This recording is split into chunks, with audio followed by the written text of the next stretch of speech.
நம்ம இன்னைக்கு புளிக்குழம்பு செய்யலாம் ஃப்ரெண்ட்ஸ். இந்த காலையில் மணி 4:30 மணி ஆயிடுச்சு. 6 மணிக்கு பையன் காலேஜ் போகணும். அதுக்குள்ள நமக்கு வந்து டிஃபனும் சாப்பாடு ரெண்டுமே ரெடி பண்ணணும்.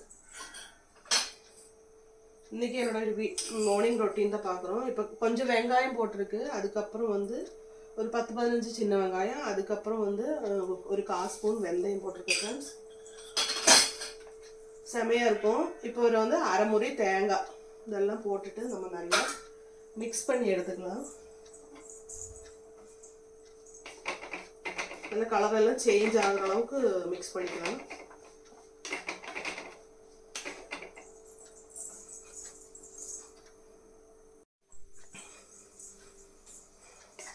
இப்போ இது வணங்கட்டும், கொஞ்சம் நேரம் ஆகும். அதுக்குள்ளே வந்து வெண்டைக்காய் கொஞ்சம் இருக்குது, அது பொரியல் பண்ணுறது நம்ம பொடி பொடி கட் பண்ணிக்கலாம். என் பையனுக்கு வந்து வெண்டைக்காய் வந்து ரொம்ப பிடிக்கும். அதனால் இது வந்து இந்த மாதிரி சாய்ச்சி நான் கட் பண்ணுறேங்க.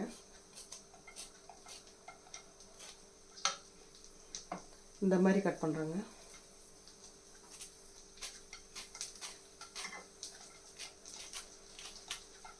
இது இலக்கிடலாம்,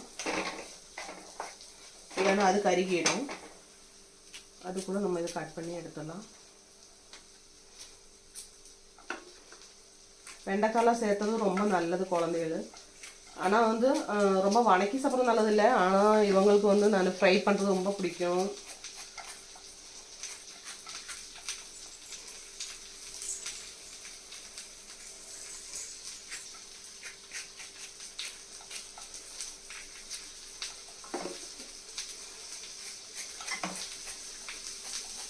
உங்களுக்கு யாருக்காவது வெண்டைக்காய் பொரியல் பிடிக்குமா? எனக்கு பிடிக்காது ஃப்ரெண்ட்ஸ். எனக்கு வெண்டைக்காய் பொரியல் பிடிக்காது. வெண்டைக்காய் புளிக்குழம்புனா ரொம்ப பிடிக்கும். ஆனால் என் குழந்தைகளுக்கு ரொம்பவும் இந்த ஸ்கூலுக்கெல்லாம் நம்ம இந்த மாதிரி ஃப்ரை பண்ணி கொடுத்து ஆரம்பத்துலேயே கொடுக்குங்காட்டிக்கு அவங்களுக்கு அது ரொம்ப பிடிக்கும். டைம் இல்லை, காலையில் நேரத்தில் எழுந்திரிச்சுன்னா நமக்கு வந்து டைம் இருக்கிறது இல்லை. 4 மணிக்கு எழுந்திரிச்சோம்னா கரெக்டாக இருக்கும். 6 மணிக்கு அவங்க போகிறக்குள்ள பெரியவன் வந்து காலேஜ் கோயம்புத்தூர் படிக்குதுங்களா. இப்போ நம்ம வீடு வந்து திருப்பூரில் இருக்குது. திருப்பூர்லேருந்து நம்ம இருக்கிற வீட்டிலேருந்து 10 கிலோமீட்டர் போனால் தான் அவங்க காலேஜ் பஸ் கிடைக்கும். அப்போது மார்னிங் வந்து ஃபஸ்ட்டு இங்கேருந்து நம்ம இருக்கிற இடத்துலேருந்து ஒரு பஸ் ஏறி திருப்பூர் போவாங்க. திருப்பூர் போய் 7:10க்கு திருப்பூர்னு பஸ் போயிடும். அதனால் இங்கேருந்து வந்து 6:15க்கு கிளம்புனாதான் காலேஜ் பஸ் கிடைக்கும். சின்ன பையனுக்கு அந்த பிரச்சனை இல்லை. அவனுக்கு 8 மணிக்கு 8:10க்குள்ள போகணும். பெரிய பையன் வந்து டிகிரி 3rd இயர் படிக்கிறாங்க, கோயம்புத்தூர் படிச்சுட்டு. நான் இருக்கிறது வந்து இப்போது திருப்பூரில் இருக்கிறேங்க. சின்ன பையனுக்கு வந்து நம்ம வீட்டு முன்னாடியே பஸ் வரும், 8:15க்கு தான் வரும். அதனால அவனுக்கு பிரச்சனை இல்லை. சின்ன பையன் வந்து இப்போ 9th படிச்சுட்டுருக்கு.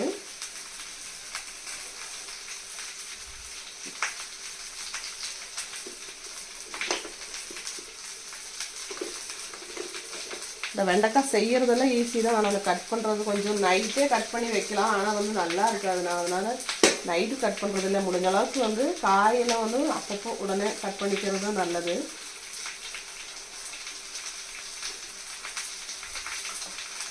சிம்பிள் ரெசிபி தான். இன்றைக்கி காலையில் வந்து நல்லா பூண்டு குழம்பு, தமிழ்நாடு ஸ்டைலு பூண்டு குழம்பு ரொம்ப பிடிக்கும். புளி ஊற வைக்க மறந்துட்டேன், ஊற வைக்கிறேன் ஃப்ரெண்ட்ஸ்.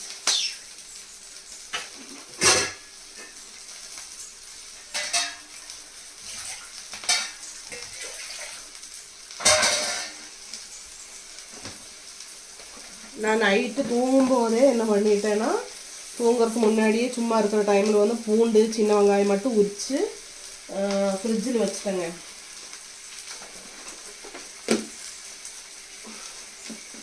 இல்லைன்னா நமக்கு டைம் இருக்காது. காய் மட்டும்தானே நம்ம மெதுவாக கட் பண்ணிக்கலாம் அப்படின்னு. இது நல்லா கலர் சேஞ்ச் ஆகணும், அப்போ தான் நமக்கு வந்து புளிக்குழம்பு சூப்பராக இருக்கும். அதுக்குள்ளே நம்ம வெண்டைக்காயை ஃப்ரை பண்ணி எடுத்துடலாம். பசங்களுக்கு மட்டும்தான் வெண்டைக்காய் முத்தி இருக்கு.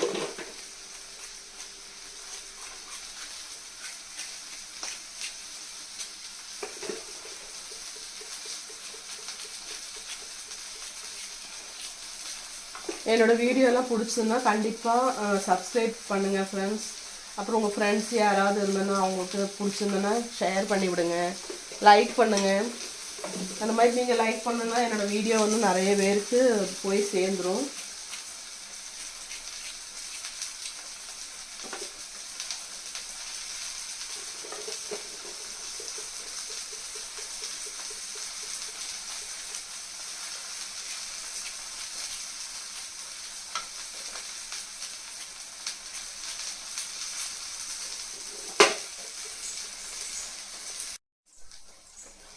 இப்போ பாருங்கள், வெண்டைக்காயெலாம் நான் கட் பண்ணி எடுத்துட்டேன். இது வந்து வெண்டைக்காய் வந்து எப்போவுமே நான்ஸ்டிக் பேனில் கேஸு சிம்மில் வச்சு வைக்கணும். அப்போ தான் வந்து ஃப்ரை கரெக்டாக இருக்குங்க. பாருங்கள், ஒரு 1/4 கிலோ அளவுக்கு வெண்டைக்காய் இருக்கும். 2 பேருக்கு ஸ்கூலுக்கு கொடுத்து விடுற அளவுக்கு இருக்கும். இது வந்து கேஸு அதிக வேலையெல்லாம் கிடையாது. இங்கே பாருங்கள், எண்ணெய் ஊற்றிக்கணும். இதில் கொஞ்சம் எண்ணெய் அதிகமாக ஊற்றணும். லெமன் சாப்பாடு, தயிர் சாப்பாடுக்கெல்லாம் இந்த வெண்டைக்காய் ஃப்ரை ரொம்ப செம்மையாக இருக்கும்.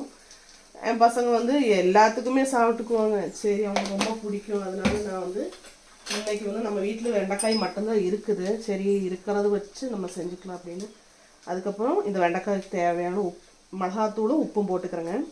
1/4 ஸ்பூன் வந்து மிளகாத்தூள், தனி மிளகாத்தூளும் 1/4 ஸ்பூன் வந்து உப்பு, அவ்வளோதான் மசாலா. 2 மட்டும்தான் மசாலா, எண்ணெய், அவ்வளோதான். இது வந்து நம்ம இன்னி வந்து இடையில இலக்கி விட்டால் மட்டும் போதும். இது ஒரு பிரச்சனை இல்லை. கேஸ் சிம்மில் வச்சு வாட்டில் அது வாட்டில் வெந்துடும். நம்ம ரொம்ப ரிஸ்க் எடுക്കേண்ட அவசியம்லாம் கிடையாது. நான்ஸ்டிக் பேனில் போட்டோன்னா இந்த மாதிரி இடையில இலக்கி விட்டால் போதும், கொஞ்சம் நேரத்தில் ஆகிடும். இப்போ பாருங்கள், வெங்காயம், தேங்காய், வெந்தயம் எல்லாமே எண்ணெயில் வந்து நல்லா ப்ரௌனிஷ் கலர் ஆயிடுச்சு. தேங்காயெலாம் கலர் சேஞ்ச் ஆயிடுச்சு. இந்த அளவுக்கு வணங்கினா போதும். இந்த டைமில் வந்து நம்ம மசாலா போட்டுக்கலாம். இந்த சைடு முட்டை வெந்துட்டுருக்கு ஃப்ரெண்ட்ஸ். டெய்லி ஒரு முட்டை வந்து ஸ்கூல் கொடுத்து விட்டால் நல்லது தான். நான் டெய்லியெல்லாம் கொடுத்து விட முடியாது. எங்கிட்ட கையில் காசு இருக்கிற அன்றைக்கி வாங்கி கொடுப்பேன். இதுதான் இருக்குது அதுதான் இருக்குன்னு இல்லை, வீட்டில் இருக்கிறத வச்சு சமைச்சிடுவேன். இப்போ பாருங்கள், புளிக்குழம்புக்கு வந்து இந்த மாதிரி சின்ன ஸ்பூனில் வந்து 1.5 ஸ்பூன் வந்து மிளகாத்தூள் போட்டிருக்கு.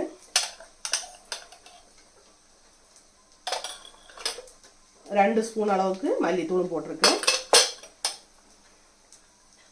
1/4 ஸ்பூன் வந்து மஞ்சத்தூள் போட்டிருக்கு ஃப்ரெண்ட்ஸ்.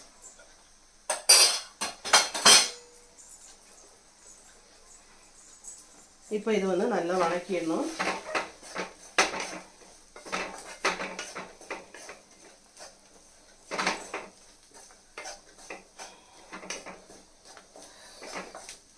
இந்த மிளகாத்தூள் மல்லித்தூளோட பச்சை ஸ்மெல் போகிற அளவுக்கு நம்ம வதக்கிக்கணும். நான் ஃபஸ்ட்டே சாப்பாடு வச்சேன்னா சாப்பாடு நமக்கு இன்னும் விசில் போகாது. அதனால தான் ஃபஸ்ட்டே சாப்பாடு வச்சுருவேன். ஆனால் மார்னிங் 6 மணிக்கெல்லாம் போகும்போது அவங்களுக்கு சாப்பாடு கொடுத்தோன்னா சாப்பிட முடியாது. நம்மளாக இருந்தாலுமே வெடிகால சாப்பாடு சாப்பிட முடியாதுல்ல. அதனால என்ன பண்ணுவோன்னா, காலையில் நேரம் வந்து ஒரு 2 தோசை அந்த மாதிரி ஏதாவது வச்சு கொடுத்தோன்னா சாப்பிட்டுக்குவா. கஷ்டம் தான் ஃப்ரெண்ட்ஸ், ரொம்ப தூரம் ஜாஸ்தி. காலேஜுக்கு இங்கேருந்து பார்த்தோன்னா 85 கிலோமீட்டர் போகணும்.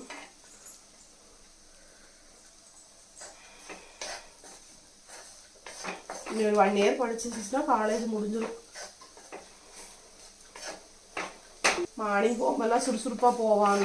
ஆனால் நைட்டு வந்து 8 மணி ஆகும். 2 பஸ் மாறி வீட்டுக்கு வரும்போது பார்த்தா கஷ்டமாக இருக்கும் பார்க்க. ஆனால் நான் கஷ்டம் காட்டிக்க மாட்டேன். ஏன்னா இப்போ அவங்க கஷ்டப்பட்டால் பின்னாடி அவங்க என்றைக்கு இருந்தாலும் ஒரு நாள் அந்த படிப்பு வச்சு முன்னேறிக்குவாங்கல்ல. நம்மளே படிக்காதங்காட்டிக்கு இப்படி முட்டாளாக இருக்கிறோம். இங்கே பாருங்க நல்லா வணங்கியாச்சு. இந்த அளவுக்கு வணங்கிடணும். நல்லா வணங்கினாதான் நமக்கு புளிக்குழம்பு செமையாக இருக்கும்.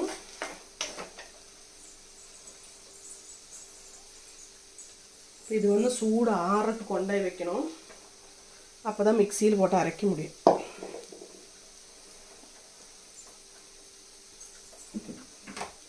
இப்போ வந்து நம்ம புளிக்குழம்பு செய்யறதுக்கு ஒரு மண்சட்டி வச்சிடலாம். மண்சட்டி வச்சோன்னா செமையாக இருக்கும்.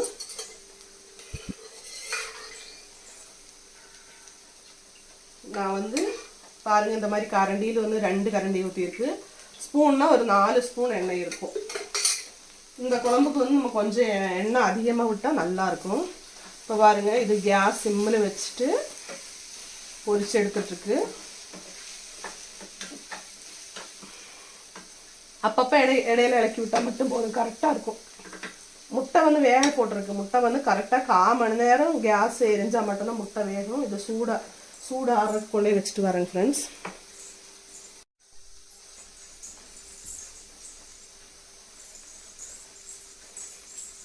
இப்போ எண்ணெய் காஞ்சிச்சு.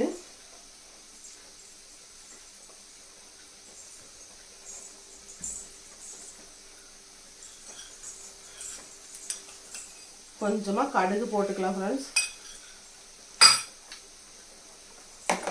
வெங்காயம் 2ஆக கட் பண்ண மறந்துட்டேன்.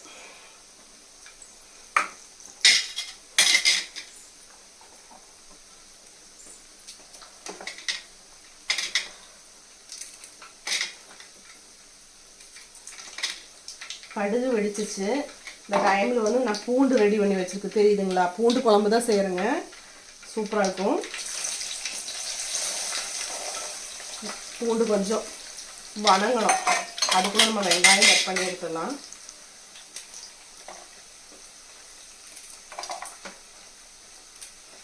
ஒரு 10-15 சின்ன வெங்காயம் இந்த பூண்டு கூட போட்டோன்னா நமக்கு குழம்பு வந்து சூப்பராக கிடைக்கும். அதுக்காக தான்.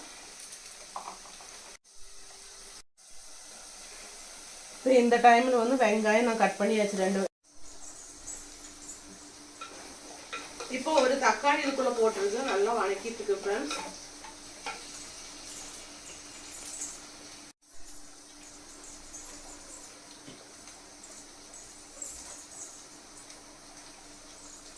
இப்போ பாருங்க, மசாலா நான் நல்லா அரைச்சாச்சு. வெங்காயம் இந்த அளவுக்கு வணங்கிடுச்சுங்க. மசாலா இதுக்குள்ள சேர்த்தினா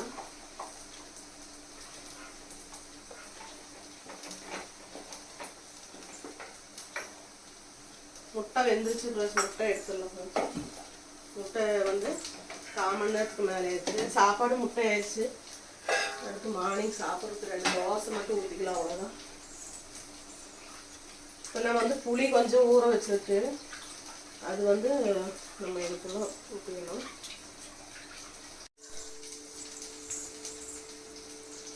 புளி கரைச்சிறது, புளி வந்து நான் புளிஞ்சு வச்சுருக்கு கொஞ்சம்.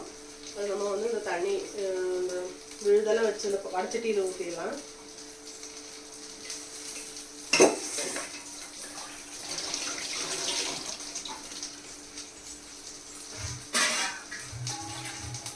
இப்போ கிரேவி எந்த அளவுக்கு வேணுமோ அந்த அளவுக்கு, இது ரொம்ப திக்காக இருக்குது. இப்போ நம்ம தண்ணி தேவையான அளவுக்கு ஊற்றிடலாம்.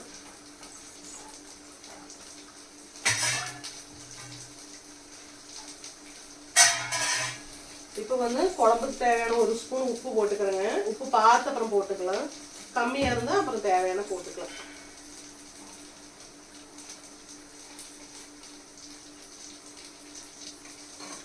குழம்பு கொதிக்கட்டும். இங்கே பாருங்க, வெண்டைக்காய் ஃப்ரை ரெடி ஆயிடுச்சு. ஒரு 5 நிமிஷத்துல வெண்டைக்காய் ஃப்ரை ரெடி ஆகிடும். அதுக்குள்ள நம்ம தோசை ஊற்றிடலாம்.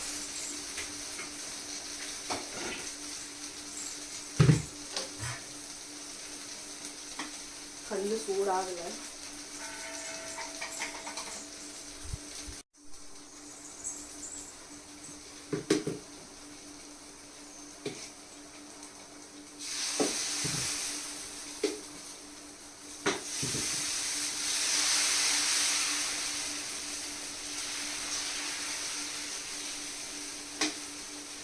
காலையில் கொஞ்சம் 2 தோசை ஊற்றி கொடுத்தோன்னா சாப்பிட்டுட்டு போவாங்க. அதுக்கு தான் தோசைக்கு வந்து நைட்டு வச்ச சாம்பார் இருக்குது. வெண்டைக்காய் ஃப்ரை ரெடி ஆயிடுச்சு ஃப்ரெண்ட்ஸ். கேஸ் ஆஃப் பண்ணிடலாம். சாப்பாடு ரெடி ஆயிடுச்சு, முட்டை ரெடி ஆயிடுச்சு. குழம்பு மட்டும் கொதிச்சிச்சுன்னா நமக்கு கொடுத்து விடுறதுக்குள்ளதெல்லாம் ஆகிடும். நான் வந்து சாப்பாடு எப்போவுமே கொஞ்சம் ஆற வச்சு தான் கொடுப்பேன். ஏன்னா நம்ம இங்கேருந்து வெடிகாலே நம்ம செய்யுதுங்களா, அதனால இங்கே போகிறக்குள்ள எங்கேயா கெட்டு போயிடுச்சு. 12:30 மணிக்கு தான் சாப்பிடுவாங்க.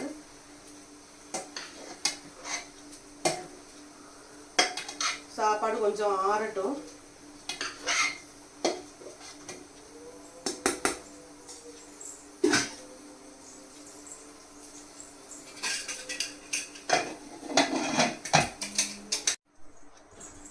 இப்போ வந்து நம்ம இது கருவேப்பிலை இதுக்குள்ள போட்டுக்கலாம்.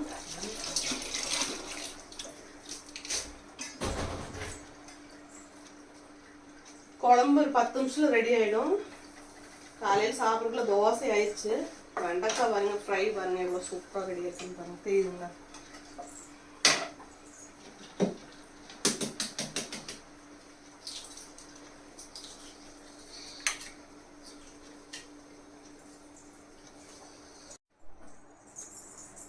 இப்போ பாருங்க குழம்பு ரெடி ஆயிடுச்சு, எல்லாமே ரெடி ஆயிடுச்சு. தோசையும் நைட் வச்ச சாம்பார் தான் காலையில் சாப்பிட்றதுக்கு.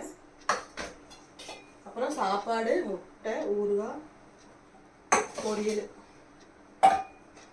கொஞ்சம் குழம்பு மட்டும் சூடாறிட்டு இந்த பாட்டில் ஊற்றணும்னா வேலை முடிஞ்சிச்சு. டைம் 5:45, 6 மணிக்கு போகணும். ரெடி ஆயிடுச்சு. நம்ம காலையில் ரொட்டி இன்னைக்கு இவ்வளோதான். வீடியோ பிடிச்சுன்னா கண்டிப்பாக லைக் பண்ணுங்கள், சப்ஸ்கிரைப் பண்ணுங்கள். தேங்க்ஸ் ஃபார் வாட்சிங்.